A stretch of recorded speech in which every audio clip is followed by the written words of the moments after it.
bijak dalam pemakaian antibiotik. Jika Anda sedang sakit,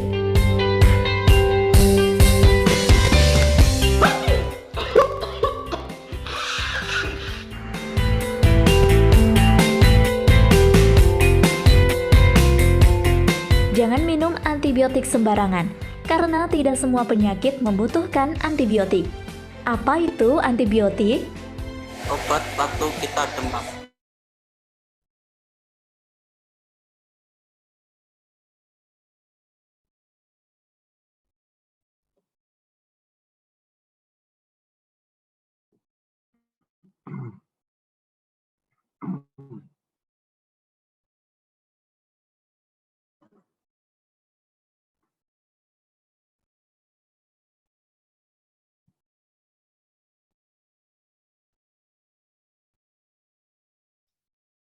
Apakah bisa dibuka untuk peserta?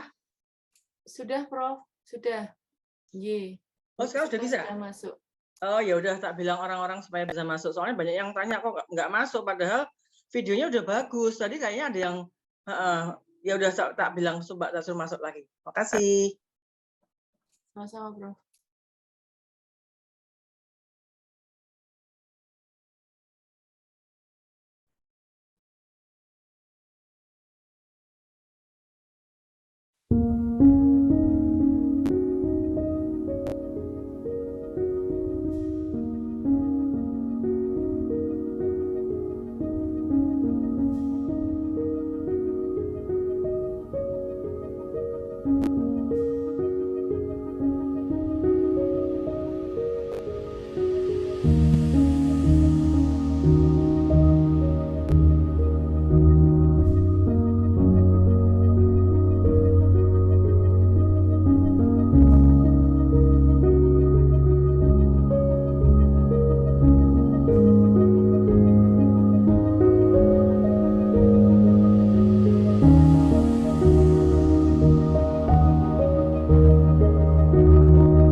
Seksi ilmiah kalau gitu ya. Kalau more and more bacteria were becoming resistant, spreading across the globe. Very soon, we will not have enough antibiotics to treat infections. This is a major public health problem that needs to be solved. We need to assist each other. We really need to do more. At CDC, we work a lot with our partners internationally to detect and respond to threats that occur in healthcare, like antibiotic resistance. One of the ways to make a difference is through using existing technology to help us think about problems differently. One of the ways we are doing this is through an app called Acumen that we are piloting in Colombia. With the Acumen application, you have the guidelines of all the antibiotic use in the hospital. and the guidelines of infection prevention and control, the contact precautions, airborne precautions, all the isolations, and the hand hygiene too. For the patients, the best benefit of this application is to have the right antibiotic. Knowing the right antibiotic in the right time, in the right dose for the right patients, I think it makes a huge impact. The ECHO model is another way that we're using existing technology, something that's as simple as a webcam, as a way to teach laboratorians how can we better use the microscopes and the equipment that they have to bolster their training so that we can better detect antibiotic-resistant bacteria. Because we won't be able to do anything about the bacteria if we don't know it's there. By using virtual connectivity, 100, if not 150 participants can connect in at any one given time. We'll create a safe haven for the participants where they're able to come in on a peer-to-peer level, where they feel free to ask questions amongst themselves, to know how to find where the problem was and correct it, so that the next time it doesn't happen again. What CDC has recognized is that technology is really critical, but what's also really important is having that human interaction, having that mentorship and that training. We were called to assist this really large public hospital because they were seeing high rates of resistant bacteria. We were able to identify what are the major gaps that could be addressed, and importantly, how can we make those changes last over a long period of time. We focused at 3 areas. One area was the safe preparation of medication. The other part we looked at was to have the expert in infection control visiting our unit regularly to assist that IPC nurse in terms of training and supervising. But to me, even much more important is the pharmacist is monitoring medication errors, checking as to the usage of antibiotics. The role of a clinical pharmacist is highly important to look after our antibiotics, to prescribe correctly, to control antibiotic usage in the hospital. And our goal is that no mother would take her baby home as a corpse from this unit. Because these antibiotic-resistant bacteria are actually spreading from one person to another person, to communities, and even across borders, we all have a role to play because we all have a stake in the outcome. We really need more commitments and we really need more action. Whether you're the head of a country, the head of a hospital, or even just the head of a household, I think there are a lot of things that you can do together to effectively impact this epidemic.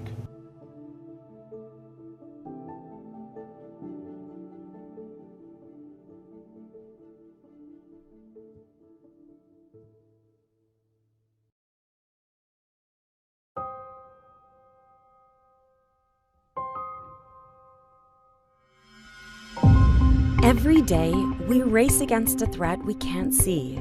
Bacteria and fungi are everywhere in our environment. They're on our hands, on our new puppy's fur, and on the meal we're about to cook. They move as we move, constantly adapting to ensure survival.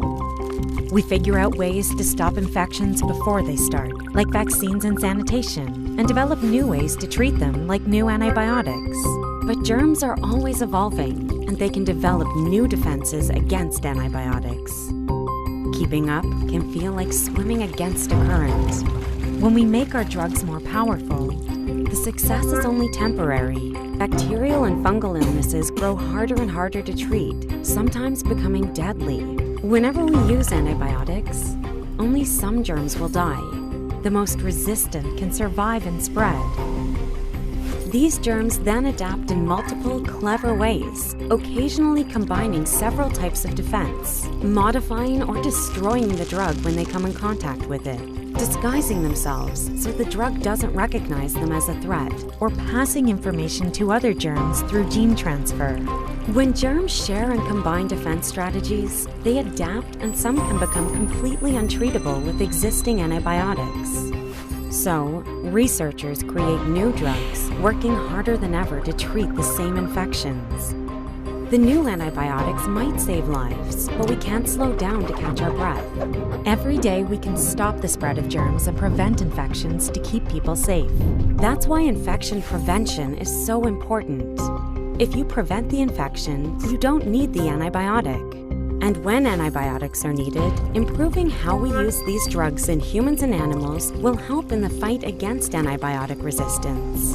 Unnecessary or improper antibiotic use can harm humans and animals and can also speed up the development of antibiotic resistance. By improving how we use and prescribe antibiotics and by responding at the first sign of resistance, we can help antibiotics stay powerful for when they're truly needed. Combating antibiotic resistance requires ongoing commitment if we want to stay ahead.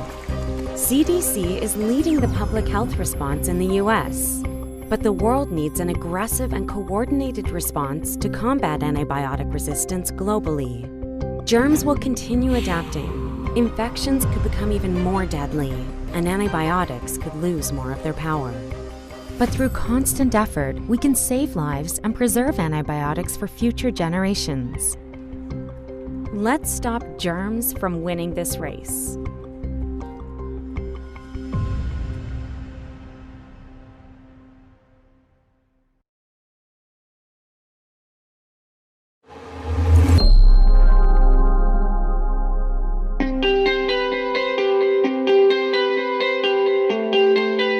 Ayo bijak dalam pemakaian antibiotik.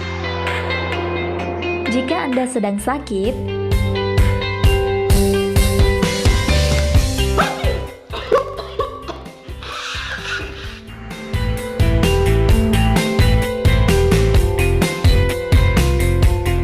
jangan minum antibiotik sembarangan, karena tidak semua penyakit membutuhkan antibiotik.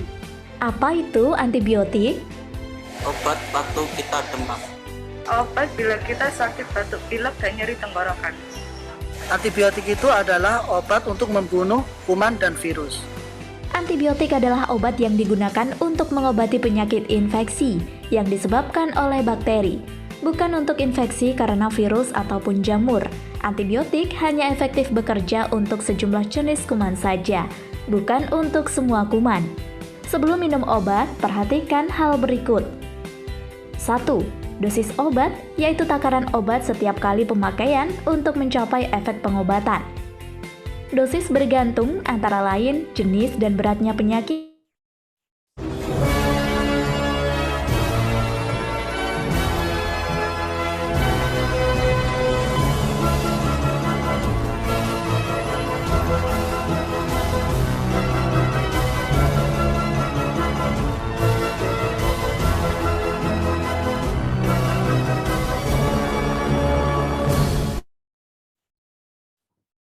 Kalaulah boleh saya berbagi pantun adat nan lamo. Kalaulah boleh saya menyapo kanti, sapo bepantun budaya lamo. Assalamualaikum warahmatullahi wabarakatuh. Selamat pagi, salam sejahtera untuk kita semua. Om Swastiastu, Namo Buddhaya, salam kebajikan. Yang terhormat perwakilan dari World Health Organization (WHO), yang terhormat Direktur Mutu dan Akreditasi Kementerian Kesehatan Republik Indonesia, Dr. Kalsum Komaryani, MPPM. Yang terhormat Ketua Ikatan Dokter Indonesia atau yang mewakili. Yang terhormat Ketua Perhimpunan Dokter Spesialis Patologi Klinik dan Kedokteran Laboratorium PDS Patklin. Yang terhormat Ketua Perhimpunan Pengendalian Infeksi Indonesia Perdalin atau yang mewakili. Yang terhormat Ketua Pengurus Pusat Perhimpunan Peneliti Penyakit Tropik dan Infeksi Petri atau yang mewakili. Yang terhormat Bapak Ibu Guru Besar dan Senior, para dokter dan ATLM. Serta yang terhormat Bapak Ibu peserta webinar pada pagi hari yang berbahagia ini. Selamat datang dan selamat bergabung dalam acara Webinar Collaborative Sharing Forum World Antimicrobial Awareness Week WAAW 2021. Spread Awareness, Top Resistance, Overcoming Challenge in COVID-19 Pandemic pada tanggal 4 hingga 5 Desember 2021. Sebelum memulai acara, perkenankan saya untuk memaparkan pengumuman dan tata tertib webinar. Peserta diwajibkan menggunakan nama sebenarnya selama mengikuti webinar dengan cara klik rename di bagian nama peserta atau partisipan. Kolom chat hanya digunakan untuk memberi pengumuman dari host atau panelis kepada peserta. Peserta harap mengisi presensi 1 kali sehari yang linknya akan di-share di kolom chat. Silakan mengajukan pertanyaan dengan cara ketik di kolom Q&A dengan menyebutkan secara lengkap nama, instansi, pembicara yang dituju, dan pertanyaan.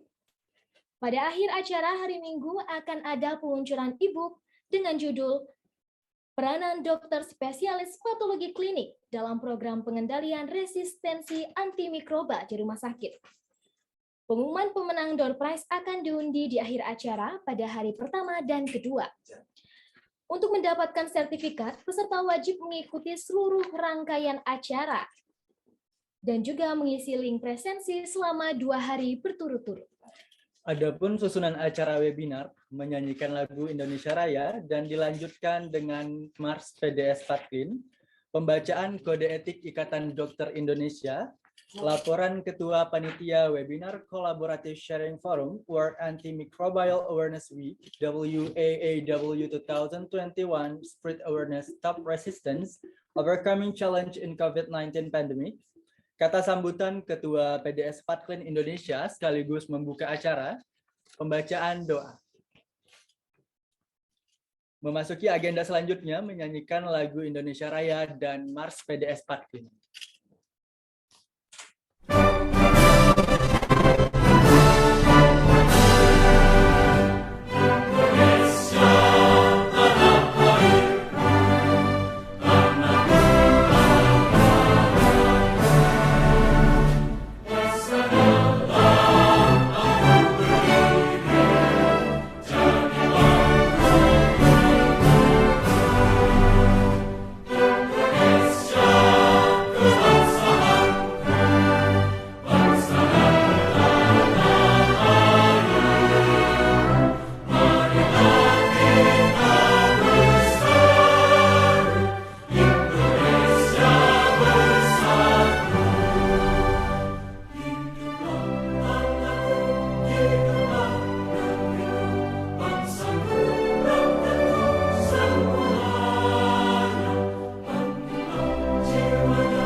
PDS Patologi Klinik Indonesia selalu siap sedia melayani kesehatan di kota dan desa-desa. PDS Patologi Klinik Indonesia, kebanggaan kita, siap tampil melayani rakyat kota dan desa. PDS Patklin maju terus periksa rutin dan khusus, siap selalu setiap waktu. Rakyat sehat, bangsa kuat, bersatu lawan penyakit. PDS Patklin maju dan jaya. PDS Patologi Klinik Indonesia selalu siap sedia melayani kesehatan masyarakat Indonesia. PDS Patologi Klinik Indonesia, kebanggaan kita.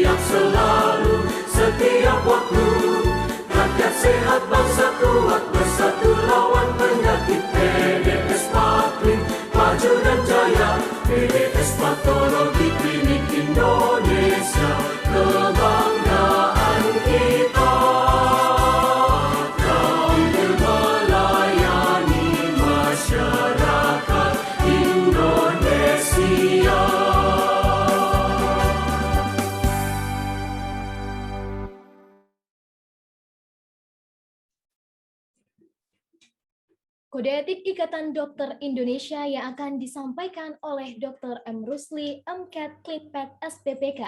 Kepada Dr. M. Rusli, MCAT Clinpad SPPK, waktu dan tempat disilahkan.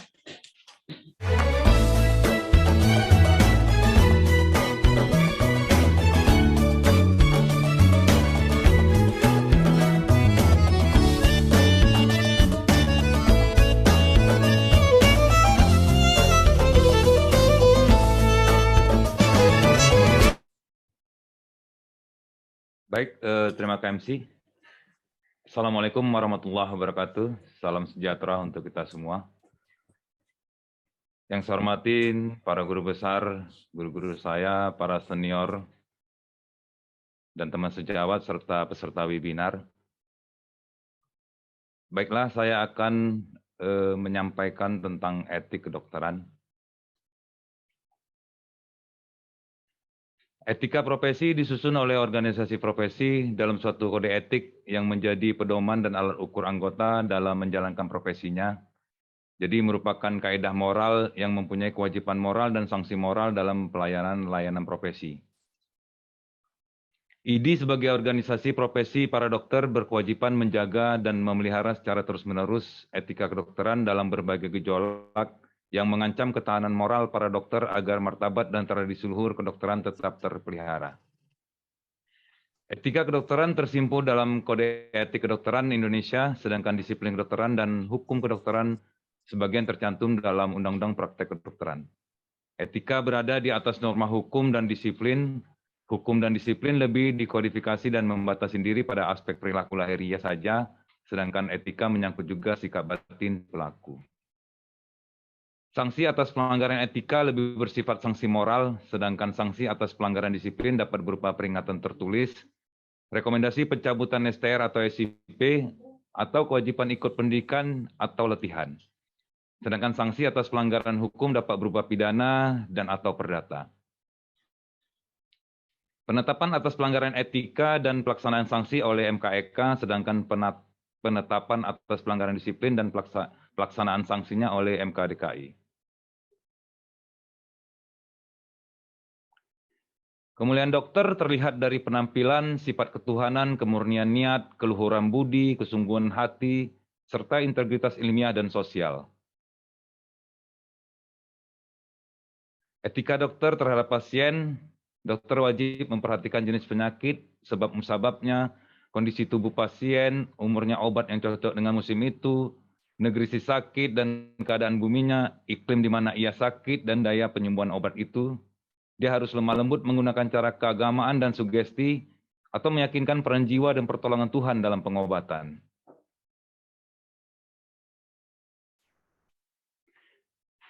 Dia harus mengajarkan perilaku sehat dan cara mencegah timbulnya penyakit kepada pasien dengan santun dan meyakinkan tanpa sikap angkuh atau acuh tak acuh.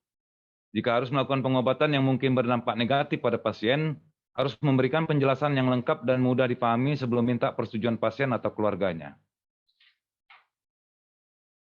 Etika dokter terhadap sejawatnya, teman sejawat adalah teman seperjuangan dalam pengabdian kepada kemanusiaan. Penemuan dan pengalaman baru dijadikan milik bersama, panggilan suci yang menjiwai hidup dan perbuatan telah mempersatukan kita. Etika dokter terhadap sejawatnya juga menempatkan para dokter pada suatu kedudukan yang terhormat dalam masyarakat. Sesuai dengan sumpah Hippocrates, seorang dokter harus memperlakukan teman sejawatnya sebagai saudara kandung, bukan saingan dalam mencari rezeki. Jika ada yang kekurangan dalam ilmu dan keterampilan, maupun dalam peralatan dan pendanaan, harus kita bantu. Setiap dokter harus menjadi anggota IDI dan perhimpunan profesi dalam bidangnya, serta aktif mengikuti pertemuan ilmiah untuk menambah ilmu dan keterampilannya. Mana yang etik? Nama di mana-mana, dicari tidak ada di mana-mana. Ditunggu spesialis yang datang minimalis. Pasien butuh dokter acuh, pasien berkeluh dokter berlalu. Pasien sibuk cari bekal, dokter sibuk cari akal. Farmasi merayu, dokter berlagu. Biaya murah dianggap tidak lumrah. Pasien meringis, dokter menjadi oportunis. Pasien menderita, dokter berpesta. Jadi yang harus kita yakinin adalah menjadi dokter adalah rahmat. Menjadi dokter itu amanah. Menjadi dokter adalah ibadah. Menjadi dokter adalah panggilan hidup. Menjadi dokter adalah aktualisasi diri dan menjadi dokter adalah seni. Terima kasih. Wassalamualaikum warahmatullahi wabarakatuh.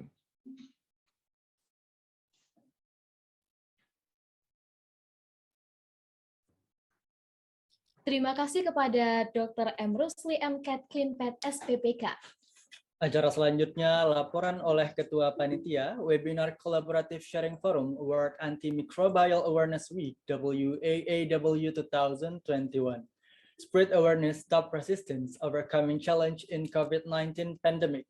Kepada Profesor Dr. Tony Loho, DMM SPPK Konsultan, waktu dan tempat disilahkan.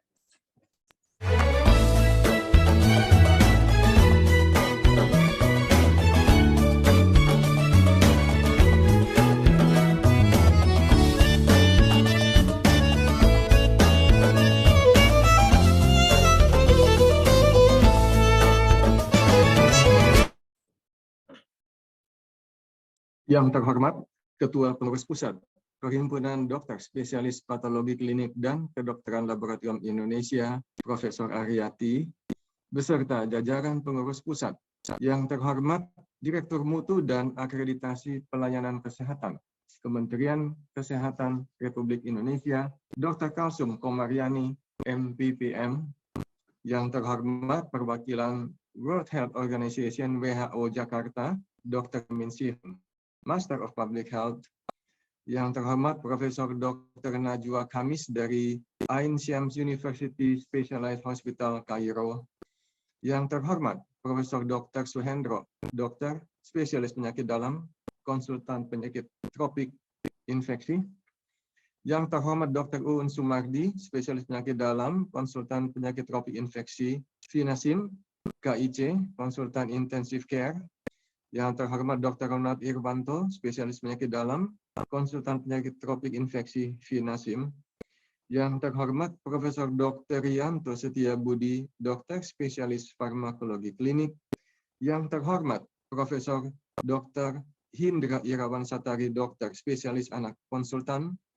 Yang terhormat semua narasumber, yang terhormat Ketua Cabang PDS Paklin beserta jajaran pengurus cabang, yang terhormat para anggota PDS Paklin, Ibu Bapak hadirin yang kami hormati.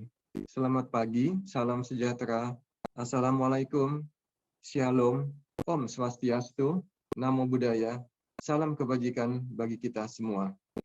Izinkan saya untuk memberi laporan tentang penyelenggaraan acara WAAW pagi ini. Pandemi COVID-19 telah mendominasi seluruh aspek kehidupan kita pada saat ini. Khususnya dunia kesehatan telah berdampak pada peningkatan penggunaan antimikroba. Dampak karena peningkatan penggunaan antimikroba ini adalah meningkatnya resistensi antimikroba, dan World Antimicrobial Awareness Week atau WAAW merupakan kampanye global tahunan WHO untuk meningkatkan kesadaran tentang ancaman resistensi antimikroba serta mempromosikan praktek terbaik dalam memperlambat timbulnya dan penyebaran infeksi oleh kuman resistensi ganda atau kita kenal sebagai multi-drug resistant microorganisms. Perluasan fokus kampanye ini diharapkan akan lebih memfasilitasi respons global dalam menghadapi resistensi antimikroba dan mendukung pendekatan One Health multisektoral. Pada tahun ini, AMR Tripartite Organizations mengusung tema Spread Awareness, Stop Resistance untuk WAAW tahun 2021. Perhimpunan Dokter Spesialis Patologi Klinik dan Kedokteran Laboratorium Indonesia sebagai salah satu organisasi profesi mendukung pengendalian resistensi antimikroba dengan ikut serta menyelenggarakan kegiatan webinar secara daring selama 2 hari bekerja sama dengan Ikatan Dokter Indonesia. Dalam webinar ini akan ada 4 plenary lectures dan 4 simposium yang mengundang narasumber dari Kementerian Kesehatan Republik Indonesia, Perwakilan WHO di Indonesia, Perhimpunan Penyakit Tropik dan Infeksi Indonesia atau PETRI, Perkumpulan Pengendalian Infeksi Indonesia atau Perdalin, Ikatan Dokter Anak Indonesia (IDAI), Perhimpunan Dokter Spesialis Farmakologi Klinik Indonesia, dan Prasprov.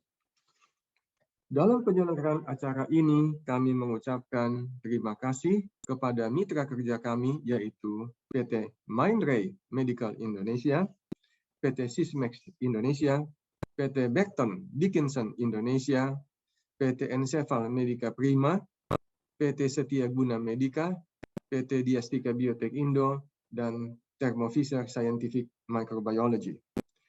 Besar harapan kami, acara WAAW kali ini akan memberi banyak tambahan pengetahuan pada Ibu dan Bapak sekalian dan juga akan menambah kesadaran akan pentingnya penatagunaan antimikroba yang bijak.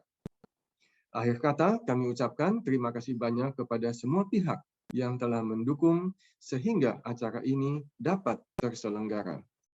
Kami juga mohon maaf pada Ibu Bapak sekalian bila ada kekurangan atau ada hal-hal yang tidak berkenan pada penyelenggaraan acara ini.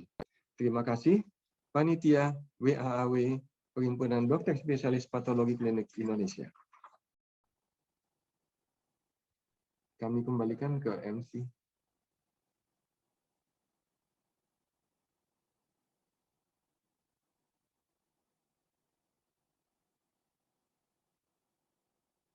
Kami kembalikan ke MC.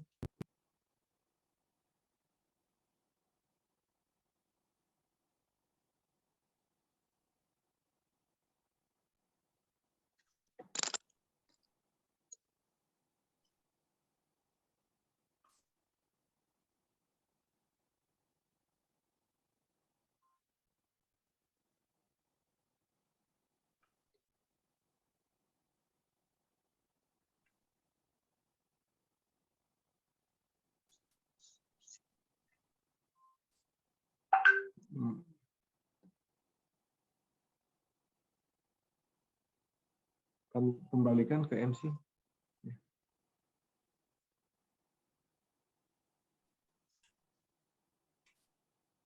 Terima kasih kepada Profesor Dr. MM SPPK Konsultan. Selanjutnya kata sambutan oleh Ketua PDS Patklin Indonesia sekaligus membuka acara kepada Profesor Dr. Ida. Mohon maaf, kepada Profesor Dr. Aryati MS SPPK Konsultan. Waktu dan tempat disilahkan. Baik, terima kasih.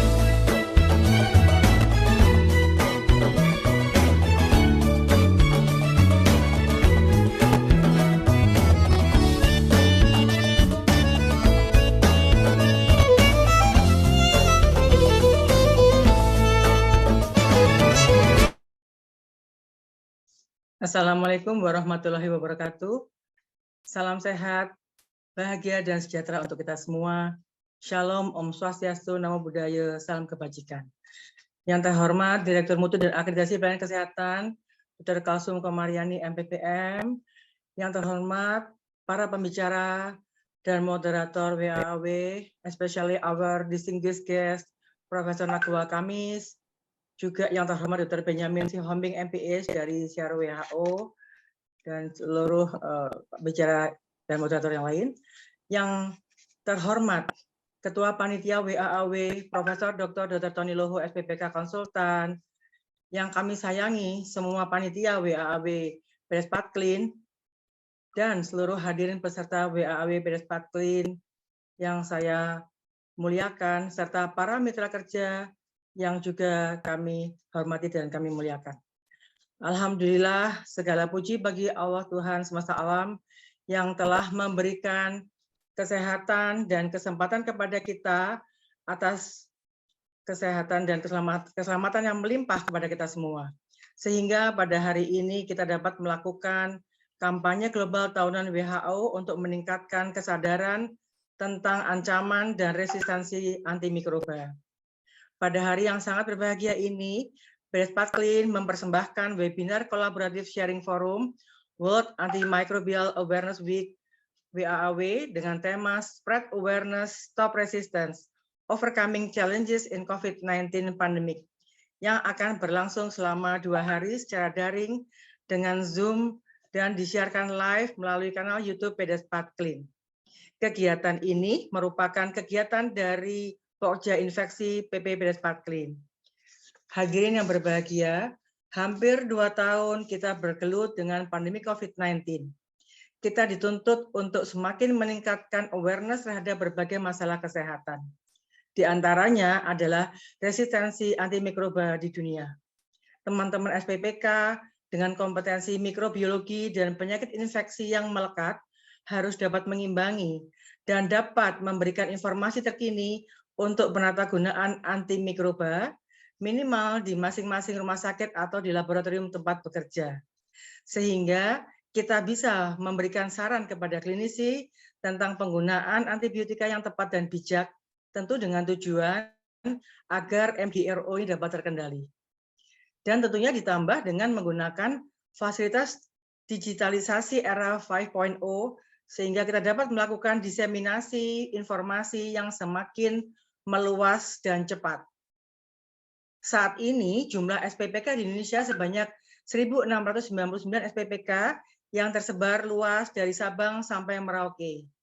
Sebaran SPPK dengan keanekaragaman budaya dan sumber daya di berbagai provinsi dan pulau di Indonesia membuat kekuatan PPDS Patlin dapat berperan maksimal. Dengan memanfaatkan teknologi di era healthcare 5.0 dan peran masing-masing budaya dan bahasa dapat memberikan informasi mengenai penatagunaan antimikroba dengan baik, sesuai dengan adat dan budaya setempat untuk mengatasi masalah kesehatan yang terjadi. Fokus kampanye saat ini diharapkan dapat memfasilitasi respons global dalam menghadapi resistensi antimikroba dan mendukung pendekatan One Health multisektoral, spread awareness, stop resistance.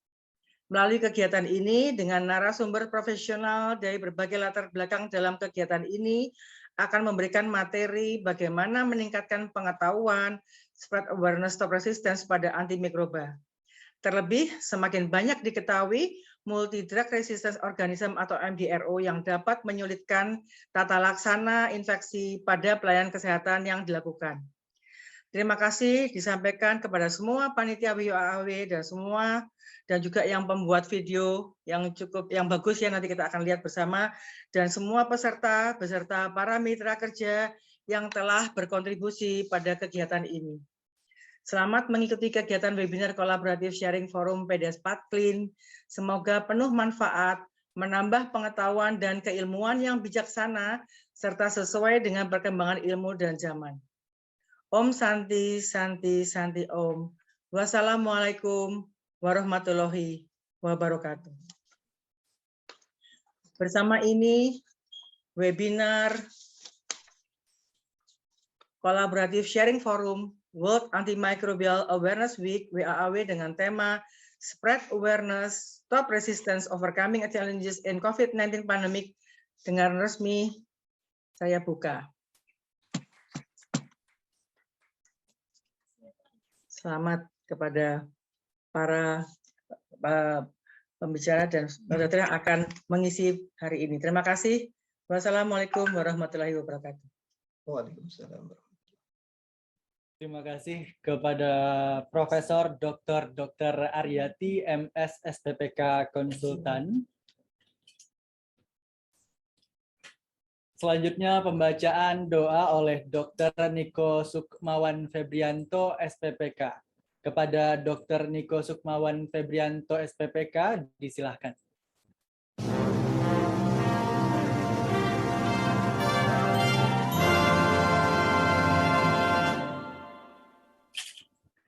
Terima kasih. Assalamualaikum warahmatullahi wabarakatuh. Hadirin peserta webinar yang berbahagia, marilah bersama-sama kita menundukkan kepala sejenak untuk berdoa memohon ridho dan kasih sayangnya, agar apa yang kita akan kerjakan pada hari ini dan esok akan berjalan dengan lancar. Bismillahirrahmanirrahim. Allahumma shalli ala Muhammad wa ala ali Muhammad, kama sholaita ala Ibrahim wa ala ali Ibrahim, wa barik ala Muhammad wa ala ali Muhammad, kama barakta ala Ibrahim wa ala ali Ibrahim, innaka Hamidum Majid. Ya Allah, ya Rahman, ya Rahim, segala puji dan puja atas kemuliaan-Mu yang telah merahmati kami. Dengan izinmu semata, kami para dokter spesialis patologi klinik dapat berkumpul dalam webinar memperingati Pekan Kesadaran Antimikroba Sedunia dalam keadaan sehat. Ya Allah, Ya Hadi, Ya Alim, berilah kami petunjuk dalam melaksanakan kegiatan ini, agar kami tidak tersesat pemahaman yang mengundang murka-Mu. Engkau sang pemilik ilmu, kami mohon bimbinglah kami, agar apa yang kami ikhtiarkan pada hari ini dapat berguna bagi umat manusia, bagi ilmu pengetahuan dan kemanusiaan. Tiada daya upaya bagi kami kecuali atas belas kasih dan pertolongan-Mu semata. Ya Allah, Ya Safi, Ya Kafi, Ya Muafi, jika di hari ini ada di antara kami yang sedang sakit, bertarung menahan pedihnya rasa sakit, mohon angkatlah penyakitnya ya Allah, beri kesembuhan untuknya. Sungguh hanya Engkaulah satu-satunya yang maha menyembuhkan. Ya Allah, Ya Razak, Ya Wahab, Ya Manan, jika di hari ini ada di antara kami yang kesulitan mendapatkan rezeki, mohon bukakanlah pintu-pintu dan jalan rezekinya ya Allah. Luaskanlah rezekinya seluas samudera lautan yang Engkau ciptakan. Sungguh hanya Engkaulah zat yang maha pemberi rezeki. Ya Allah, Ya Qawi, Ya Matin, jika di hari ini ada di antara kami yang hatinya sedang susah, resah, gelisah, dan sedih, disebabkan menerima ujian dan cobaan-Mu, mohon ya Allah, kuatkanlah ia untuk mampu bertahan, tegar, dan bersabar. Hiburlah ia dengan limpahan karunia dan kasih sayang-Mu ya Karim, karena janji-Mu yang tak pernah Engkau ingkari, setelah kesusahan dan penderitaan, pasti terbuka lebar pintu kemudahan dan kesenangan. Ya Allah, Ya Qahar, Ya Mutakabbir, Ya Khalik, jika di hari ini ada di antara kami yang sedang tumbuh dalam hatinya benih-benih sakit hati, dengki dan iri hati, dusta dan kesombongan, riak dan ujub, serta berbagai penyakit hati lainnya, mohon ya Rahman, bersihkan dan sucikanlah. Bantu kami ya Allah menghalau berbagai bisikan-bisikan setan yang menyesatkan kami dan membuat kami semakin jauh darimu ya Karim. Sungguh, hanya Engkaulah sebaik-baik zat pelindung bagi hamba-hamba yang beriman. Ya Allah, Ya Afu, Ya Ghafur, mohon ampunilah segala dosa dan khilaf kami, baik dosa yang kecil dan dosa yang besar, yang zahir maupun yang batin. Jika sampai hari ini ada di antara kami yang merasa disakiti dan dizalimi karena kesalahan kami yang disengaja ataupun yang tidak kami sengaja, mohon bukakanlah ya Allah pintu hatinya agar sudi memaafkan kami sebelum kami didakwa di pengadilan-Mu kelak di akhirat. Ya Allah, Ya Ghafar, Ya Tawab, ampunkanlah dosa kami, dosa kedua orang tua kami, dosa anak cucu kami, dosa keluarga besar kami, dosa guru-guru kami, dosa sahabat kami, dan dosa seluruh kaum muslimin dan muslimat tanpa terkecuali. Sesungguhnya Engkaulah zat yang maha pengampun, lagi maha mengasihani. Ya Allah, Ya Mujibus Salin, Ya Mujibu Da'watil Muttarin, ijabahkanlah doa-doa yang kami panjatkan, tiada daya dan upaya kecuali dengan pertolongan-Mu. Sungguh hanya kepadamu lah tempat kami bergantung, dan hanya kepadamu lah tempat kami meminta pertolongan, ya Allah. La ilaha illa anta subhanaka inni kuntu minadh dhalimin. Allahumma arinal haqqa haqqa warzuqna tibaa wa arinal batila batila warzuqna tinabah. Rabbana dhalamna anfusana wa illam taghfir lana wa tarhamna lanakuna minal khasirin. Rabbana atina fid dunya hasanah wa bil akhirati hasanah wa qina adzabannar. Assalamualaikum warahmatullahi wabarakatuh.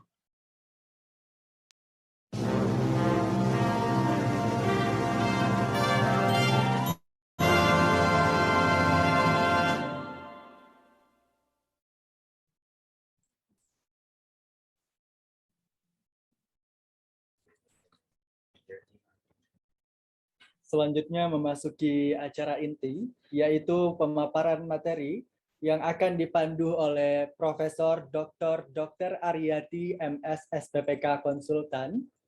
Sebelumnya izinkan saya untuk memaparkan kurikulum vitae moderator kita pada sesi kali ini.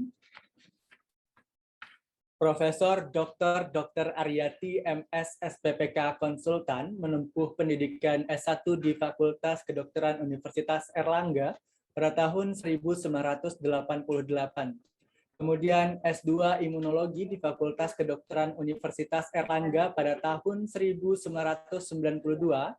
Spesialis Patologi Klinik Fakultas Kedokteran Universitas Erlangga pada tahun 2000, kemudian S3 Pasca Sarjana Universitas Erlangga pada tahun 2006, konsultan infeksi pada tahun 2007 dan guru besar pada tahun 2013. Bekerja sebagai KPS subspesialis patologi klinik sejak tahun 2018 sampai sekarang. Asesor sertifikasi dosen nasional sejak tahun 2018 sampai sekarang. Ketua Umum PP PDS Patklin periode tahun 2019 sampai 2022, anggota tim pakar medis Satgas COVID-19, dan anggota tim advokasi pelaksana vaksinasi PBID. Kepada Profesor Dr. Aryati, MS SPPK Konsultan, disilahkan.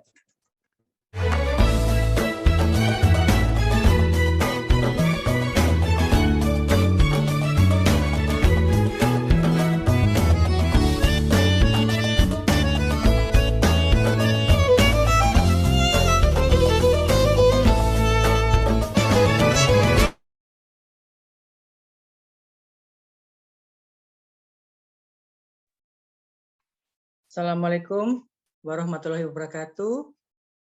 Selamat pagi. Jadi pada pagi ini saya kedatangan dua pembicara yang luar biasa. Jadi plenary lecture pada hari ini akan dihadiri oleh dua pembicara yang luar biasa, yaitu Profesor Dr. Nagwa Kamis dan Dr. Kalsum Komariani MPPM. Profesor, saya akan membacakan kurikulum vitae dari Profesor Dr. Nagwa Kamis.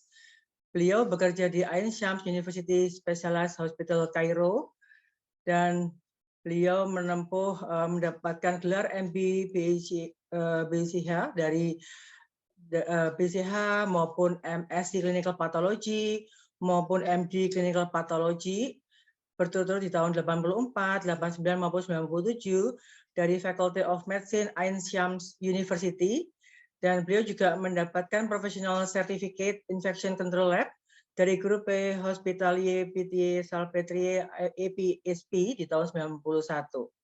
Saat ini beliau sebagai Profesor Clinical Pathology Microbiology di Ain Shams University, Head of IPC Department, Board Member of IVIC, dan President of SPIC Egypt. Beliau akan membawakan materi dengan judul Milestone of MDRO Surveillance in Developing Countries. Karena beliau tidak dapat hadir, maka akan diputarkan dalam bentuk rekaman. Silakan panitia. Kita akan mendengarkan dalam 30 menit ke depan mengenai materi beliau yang sangat menarik. Colleagues in Indonesia, first I would like to thank you all for inviting me to share with you this presentation about milestone of MDR surveillance in developing countries. And I mean here by milestone the development and the growing up over time. I'm Dr. Nagwa Kamis. I'm Professor of Clinical Pathology, Microbiology at Shams University. I'm head of the Infection Prevention and Control Department, the Children's Cancer Hospital of Egypt, 57357. I'm a board member of International Federation of Infection Control, and I'm president of Speak Egypt. I have to declare there is no conflict of interest. Our learning objectives of today, surveillance, of course, is the cornerstone of infection prevention and control program. The multi-drug resistance organism reporting is an integral part of targeted surveillance. Antibiotic stewardship program is based on MDRO's hospital pattern. The alert organisms are nowadays prone to be any microorganism and no more restricted to a set of microorganisms. And finally, we should hurry up and move forward to manage the antimicrobial resistance as we are approaching the so-called pre-antibiotic era. Let's start with the surveillance, which is the cornerstone, I'm repeating again, of the infection prevention practice. And it is the ongoing systematic collection, analysis, interpretation, and dissemination of data regarding health events. Surveillance is the basis of infection control activities. It's the indicator of quality and safety of care, It establishes the endemic baseline of infection rates in any health setting. By comparing rates over time, we can clarify our level of infection or our rates of infection if they are accepted or not.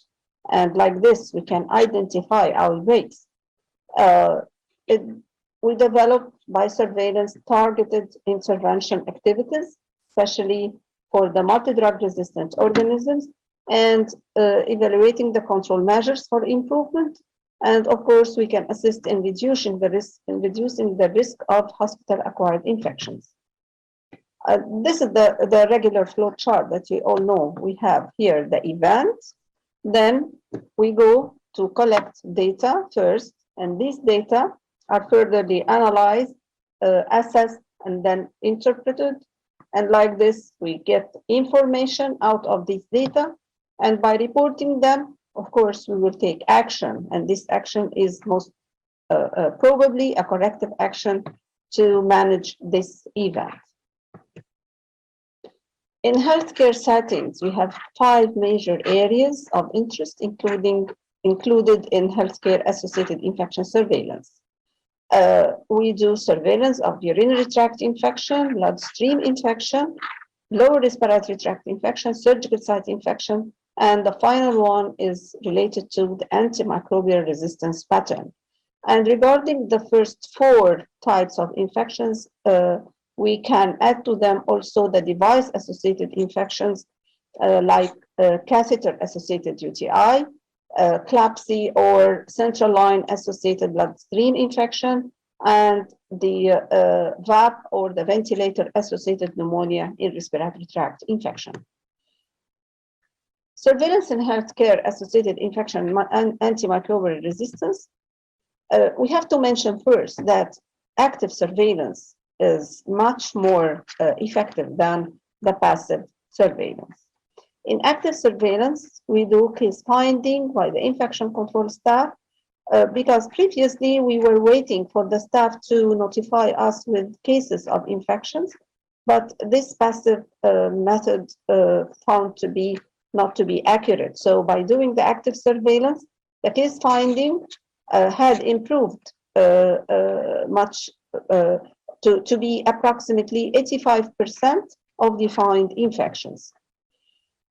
In my presentation, to show you the milestone or how this antimicrobial resistance, which is part of the surveillance in healthcare settings, we started everything at the beginning in a manual manner.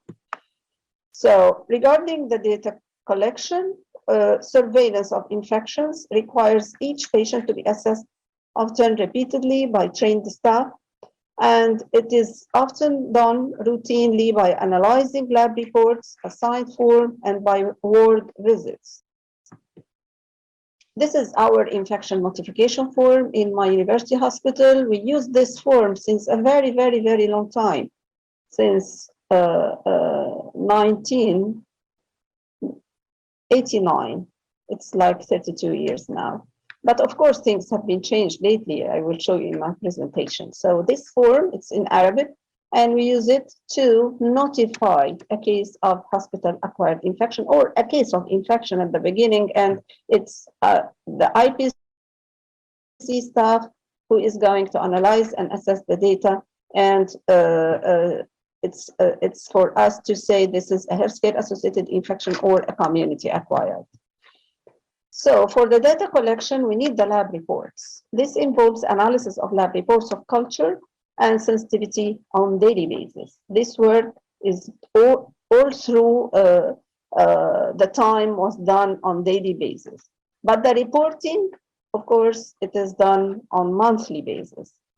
Lab reports are not always indicative of true infection, and negative reports or no reporting does not always mean infection is absent. So in this wording, I would like to clarify that not always we find a lab report for a case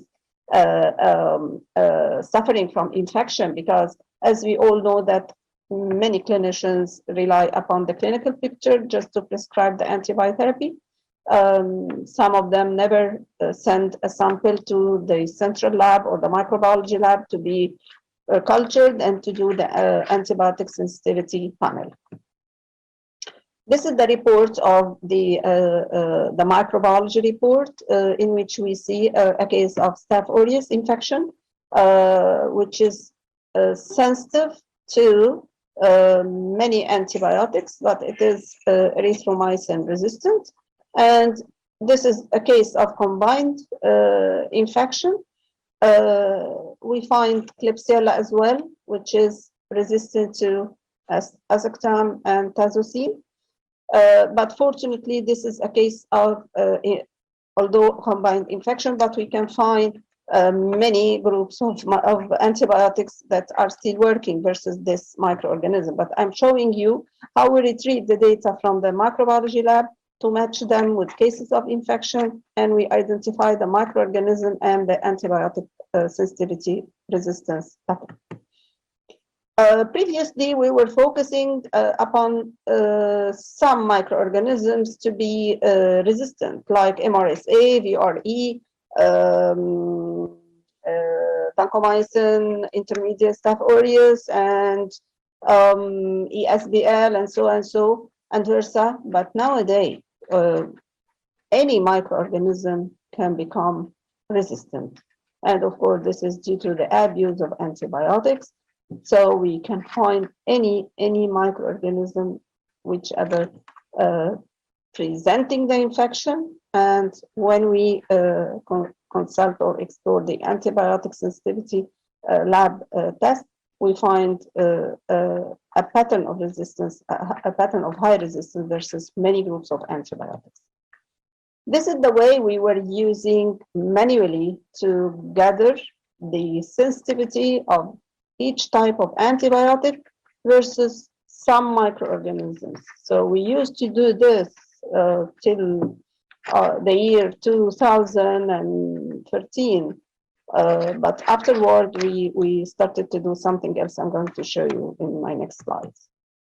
So this is the way to gather the data and to calculate or to do these calculations manually. And this form, I like this form very much because it's the one I used very early to detect the cases infected with multi-drug resistant bacteria. And we collect the data of patient name, the department, date of sample, the type of the sample, the isolated organism, and the antibiotic sensitivity. And in this column of antibiotic sensitivity, we just focus on methicillin resistance for staphylococci and for carbapenem resistance for the gram-negative organisms. And this form helped us much to detect cases causing infection or cases of infection, hospital-acquired infection, infected with multi-drug resistant organism. And we used it to do isolation of patients and doing the isolation measures so this multi-drug resistant organism wouldn't spread and cause more infections in the ward. Then we started to do the electronic surveillance using the personal digital assistant, which is nothing but a device used in which the criteria or the case definition have been integrated, have been set in its settings, and we do data collection. We enter the patient data, we enter the data related to the infection, and by comparing the data set of this PDA, it can answer us saying this is a hospital-acquired infection or not, and more to tell us if the infection is caused by a multi-drug resistant organism. So this is an active patient and lab-based prospective surveillance. And the 4 big types of hospital-acquired infection, specifically in the intensive care, bloodstream, urinary tract, surgical site, and pneumonia. These are the 4 main types that have been integrated into this PDA as case definition and criteria to say this is a hospital acquired case or a community-based case. It's an active surveillance, it's a prospective one, and it is standardized. Why standardized? Because it is based on data set into a computerized device. So here the human error is minimal, except for while entering the data. Otherwise, the error really is minimal. This contains the following data from all ICU patients: full name, hospital number, ICU admission date, and patient entry code. These are more or less similar to the table we used to use previously while we were doing this manually. The screening data of each patient should be recorded in the surveillance rounds and a logbook 3 times per week until their discharge from the ICU.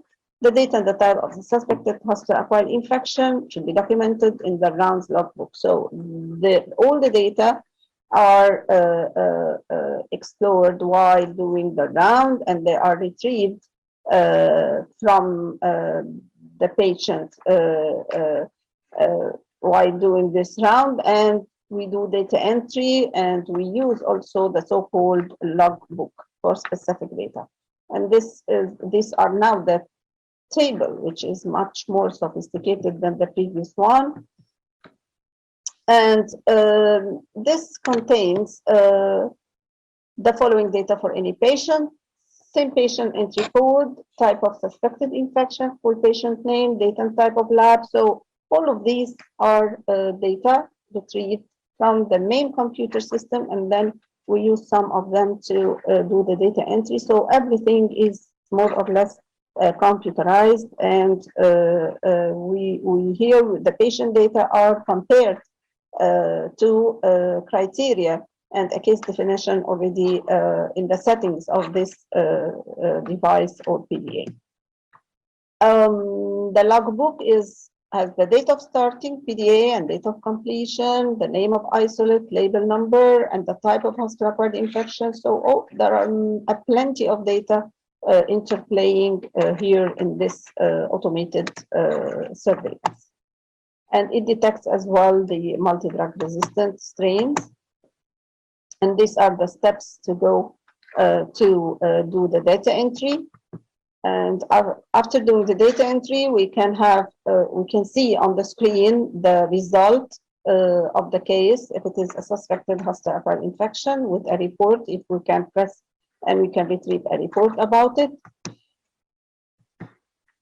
So here, the data officer attending the ICU rounds, review clinical, lab, radiology results, and suspecting hospital-acquired infection. So he starts to do the data entry in this personal device assistance, or this device that we call PDA, this one.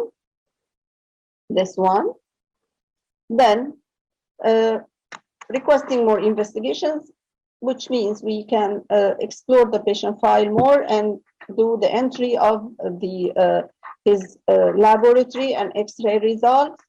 And then the PDA will confirm one of the 4 hospital-acquired infection coded, as we said, the bloodstream, the urinary, the respiratory, and the surgical side. We have to be sure that a good surveillance system does not guarantee you will make the right decision, but at least it will reduce the chance making the wrong ones. And regarding the multi-drug resistant bacteria in hospitals, as a fact, it had urged the infection control professionals to apply all possible measures to turn the tide of these costly MDROs. There is one thing to add in my presentation, that detection of cases, specifically those admitted in the hospital with a multi-drug resistant organism, whether it is MRSA or gram-negative MDR, it's very important to detect them very early upon admission, or even while they are transferred from one ward to another. Using this flagging system, it's a simple program that we can insert in our computers, in our intranet in hospitals, just to flag for a case that have been infected or that have been recognized to be infected with a multi-drug resistant organism while discharged from the hospital, or other patient coming to the hospital from another hospital, and he has been known to be infected with MDR before being admitted in our hospital, just to contain the cases, just to try to manage them and preventing them from spreading into other patients or to cause outbreaks in our departments. Coming to the cost evaluation, of course, the cost to contain cases infected with multi-drug resistant organism, whether to do the screening while they are recently or upon admission, and again to treat them, trying to manage these cases, this is something very costly for our hospitals. And on the other side, we have the management of the infection and of infection control measures. If you compare them, the cost of control, I mean by cost of control, the cost to do screening for these cases, the cost to do treatment of these cases, of course, they are much more heavy than having control measures or infection control measures. And the cost of eradication policies are to be weighed against those of endemicity also, because sometimes when we neglect detection, when we neglect proper treatment of multi-drug resistant infections, when we don't have an effective antibiotic stewardship program, all of this will interplay together to cause the so-called endemicity. We will have this type of microorganism multi-resistant ones endemic in our hospitals, and like this, it will be very difficult to eradicate them. And I love this picture because it was the very beginning of the automation of surveillance in my country, and specifically the detection of multi-drug resistant cases. It was in the IMRO office of the WHO in Cairo, in Egypt. It was in 2012, and afterward we started to do this automated surveillance in my university hospital. So regarding the antibiotic resistant infections, they add cost to the already overburdened healthcare system. They require prolonged treatment and extended hospital stays, and they result in greater disability and death, and they threaten a return to the pre-antibiotic era. This is what we see, and these are the numbers that we are calculating every 4 years to see the number of antibacterial new drug approval versus year intervals. And as we see, the curve is declining, or the bar chart has become very short. And after 2014, of course, it had shortened more. We are drifting toward the pre-antibiotic era. We should move. We should hurry up. How to manage? We have to work together. We have to work together. Clinicians, infection preventionists, infectious disease professionals, pharmacists. First, to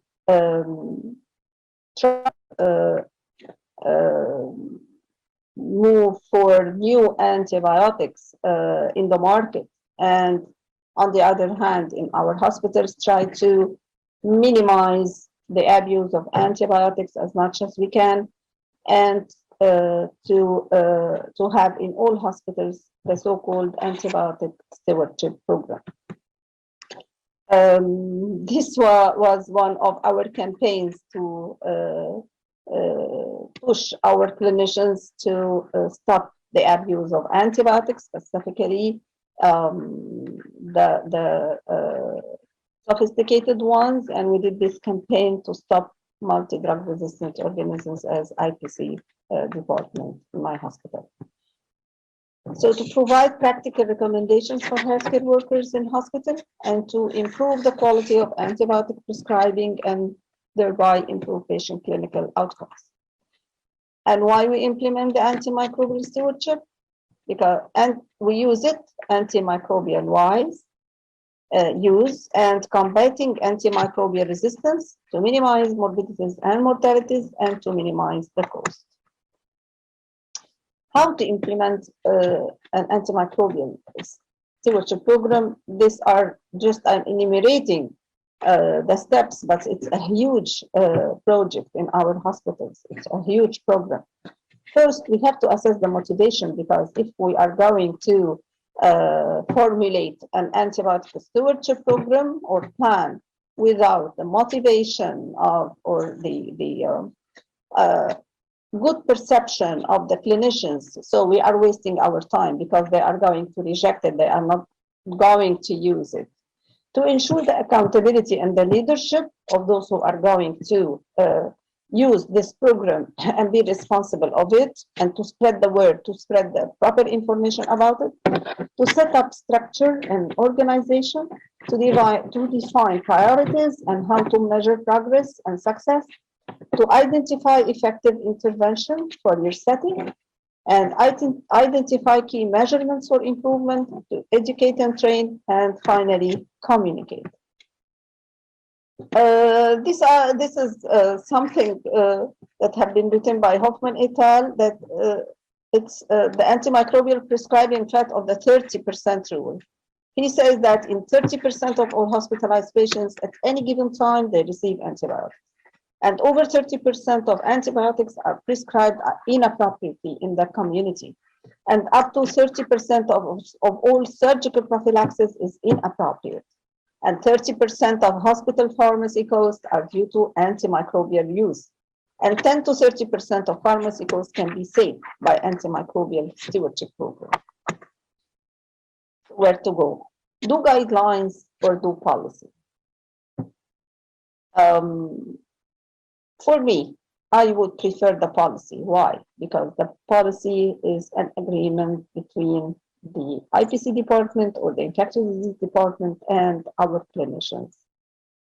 While the guidelines, they can use it or not to use it or leave it. So the guidelines are very optional, while the policy is an agreement between the two sides, the IPC, infectious disease, and the other clinicians prescribing the antibiotics. So it is, while implementing, it is more efficient because we are obliged to use it and not to leave it. And the rationale to be right, the right antibiotic for the right patient at the right time with the right dose and the right route, causing the least harm to the patient and future patients. All this information should be spread, should be communicated with our clinicians and our hospital staff. In the antibiotic stewardship, we have the so-called the primary drivers and the secondary drivers. We can implement an antibiotic program or policy, either a front-end strategy or a back-end. Actually, we use the back-end, in which we it's the other word, it's a restricted formula. And finally, to establish a clear aim vision that is shared by all the stakeholders and that conveys a sense of urgency. The stewardship should be a patient safety priority. To seek the management support, accountability, and secure funding. To assemble a strong coalition, including a multi-professional antimicrobial stewardship team with a strong, influential clinical leader. To establish effective communication structures within your hospital. To start with core evidence-based stewardship interventions depending on local needs, geography, and resources, and plan measurement to demonstrate their impact. To ensure early or short-term wins. This helps much while implementing an antibiotic policy in our healthcare, because this might motivate people to go and to comply more till we reach our target regarding the proper and the wise use of antibiotics. So they then consolidate success gains while progressing with more change or innovation. Be smart with resistance. SMART is solution to manage the antimicrobial resistance threat. Thank you.